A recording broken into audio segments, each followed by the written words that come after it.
an unsavoury headline, one which is kind of sadly inevitable as well following the events at Anfield on Friday night. And the Sunday Times back page focuses on the fan arrested for the racist abuse of Antoine Semenyo. Jonthan, 2025, how are we still talking about this? Yeah, I mean, we are where we are, right? I think we were probably discussing it on the last episode of Sunday Supplement 7 years ago, or whatever it was. I think this is an issue that I think it bubbles up every time there's a big flashpoint or a big incident. But I think if you talk to a lot of black people in football at all levels of the game, that this is not an issue that goes away when the headlines go away. And I think in many ways it's almost counterproductive to make a big show of it when a big incident of racist abuse happens, and then basically ignore it the rest of the time.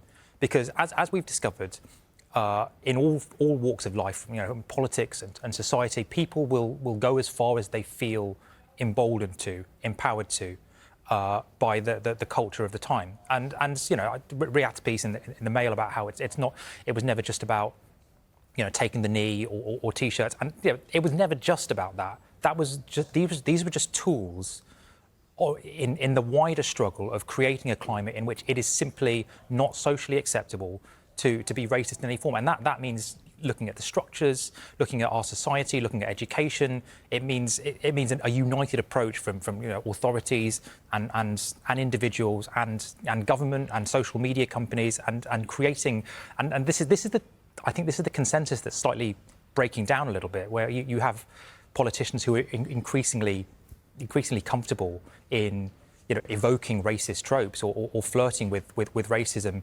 quite publicly. You have social media companies who feed off negative emotions and high engagement and creating outrage. You have a media that's fixated on this stuff, and as long as you focus on these incidents of racist abuse without examining the structures and the culture that create them, and then people are going to keep doing it because people are going to keep getting away with it. Well, on that as well, I remember, I thought this a bit. Me and Johnny were both in Switzerland for the England victory at Euro 2025, and through the Jess Carter story. And an obvious theme after that, naturally enough, especially from the players, was the social media companies need to do more. Well, suppose, have you been on those social medias recently? I mean, Facebook, say, or which is obviously kind of owns Instagram as well. There was that announcement that after Trump came in, their moderation policies had slackened. I mean, look at X and or Twitter or whatever, and what that's become. And obviously we're in this climate as well where when people feel emboldened to say something online, which is something that's definitely happened, that's naturally going to come into real life as well. I think mercifully, if you go to a stadium, you do hear a lot less than 10, 20, obviously 30 years ago. But then it does mean, of course, when someone feels emboldened to say something in public, there's going to be much more of a storm made of it. And some of this, I mean, it's, again, as we've already, I suppose, alluded to here, I'm about to say something that we've said so many times in all this. It's about education, and it's the same old lines, basically. You say the same old lines. Charlotte, Jonthan referenced Riyadh Al Samurai's piece in the Mail on Sunday. T-shirts and bent knees are knives in the gunfight against racism. And in the piece, he says, some will argue that one man in a crowd and another in his underpants on a laptop warrants proportion. But that overlooks a key point. One is too many.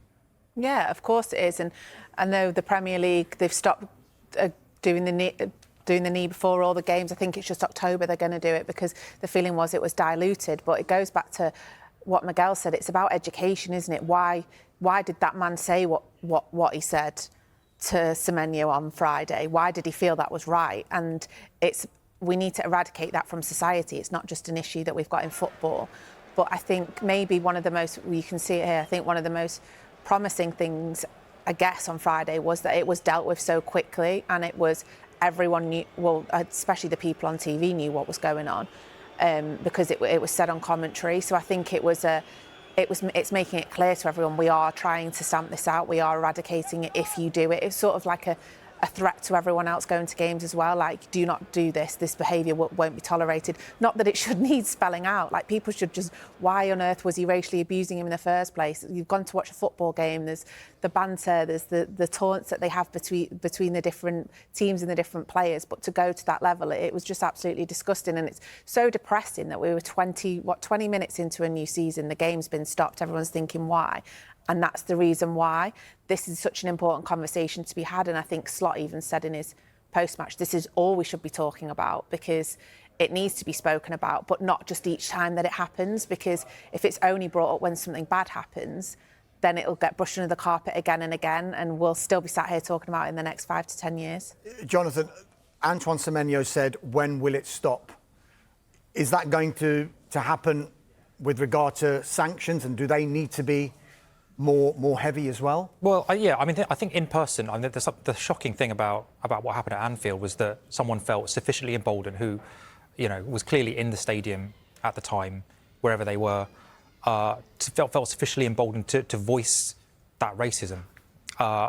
In terms of stamping it out online, you know, that's something for the social media companies to do, and that comes with sharing data and sharing details with law enforcement and authorities, and there are researchers who are trying to basically profile, where this abuse comes from, what circumstances are most like, where it comes from geographically, you know, the ages and the demographics of people involved in this stuff, how often people are repeat offenders, and they are knocking on the doors of social media companies trying to get this data, and they're finding not a lot of cooperation, frankly.